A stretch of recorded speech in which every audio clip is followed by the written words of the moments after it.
Hi అండి. నా పేరు doctor Giridhar Boyapati, orthopaedic surgeon, Kanumuri hospital, Guntur.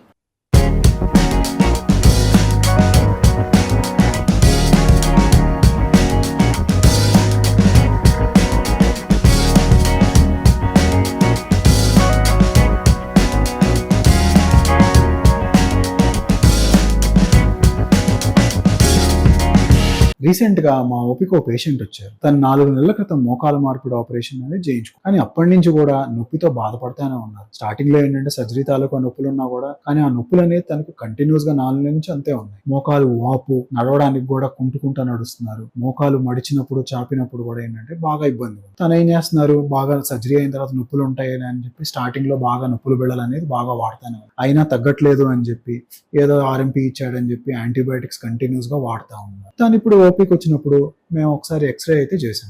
X ray తీయించి చూసినప్పుడు ఆ ఇంప్లాంట్ అనేది లూజ్ అయింది. సో ఆ ఇంప్లాంట్ అనేది ఎందుకు లూజ్ అయింది? ఇంప్లాంట్ లూజ్ అవడానికి ప్రధానంగా 2 రకాల కారణాలు. ఒకటి ఏంటంటే ఇన్ఫెక్షన్ అంటాం, ఇంకొకటి ఎసెప్టిక్ లూజనింగ్ అంటాం. ఎసెప్టిక్ లూజనింగ్ అంటే మన ఎముక అనేది బలం లేక ఆ వేసిన ఇంప్లాంట్ అనేది కుంగిపోతుంది. దాన్ని ఎసెప్టిక్ లూజనింగ్ అంటాం. అది జనరల్ గా రావడానికి ఏంటంటే 4-5 ఏళ్ల టైం వరకు పడతారు. సో ఈ పేషెంట్ కి 4-5 నెలలకే ఎందుకు లూజ్ అయిపోయింది? అది ఇన్ఫెక్షన్ వల్ల. ఎప్పుడైతే సర్జరీ టైంలో కానీ సర్జరీ అయిన తర్వాత కానీ ఎప్పుడైతే ఆ బ్యాక్టీరియా అనేది వెళ్ళి ఆ ఇంప్లాంట్ చుట్టూ సెటిల్ అయిపోతుందో అప్పుడు ఆ ఇన్ఫెక్షన్ అనేది స్టార్ట్ అవుతుంది. సో దాన్ని మనం స్టార్టింగ్ లోనే గుర్తించకుండా ఊరికే టాబ్లెట్లు, యాంటీబయాటిక్స్ ఎలా పడితే అలా వాడుకోవడం వల్ల ఈ ఇబ్బంది అనేది ఇంకా ఎక్కువ అయిపోతుంది. ఎప్పుడైతే మోకాలు మార్పిడి ఆపరేషన్ అయిన తర్వాత నొప్పి తగ్గట్లేదు, బాగా ఇబ్బందిగా ఉంది, మోకాలు చుట్టూ వాపు ఉంది, ఇప్పుడు మీరు వెంటనే మీ సర్జరీ చేసిన సర్జన్ కి చూపించుకోవాల్సి ఉంటుంది. అలా చేయకుండా ఊరికే నొప్పుల టాబ్లెట్లు వేసుకుంటా యాంటీబయాటిక్స్ వాడుకుంటా ఉంటే ఈ ఇన్ఫెక్షన్ అనేది ఇంకా ఎక్కువైపోతుంది. ఆ ఇన్ఫెక్షన్ ఎక్కువయ్యే కొద్దీ ఏంటంటే ఆ కింద ఉన్న ఎముకని డ్యామేజ్ చేసి ఆ వేసిన ఇంప్లాంట్లు కూడా కుంగిపోయే స్టేజ్కి వస్తాయి. స్టార్టింగ్ స్టేజ్ లో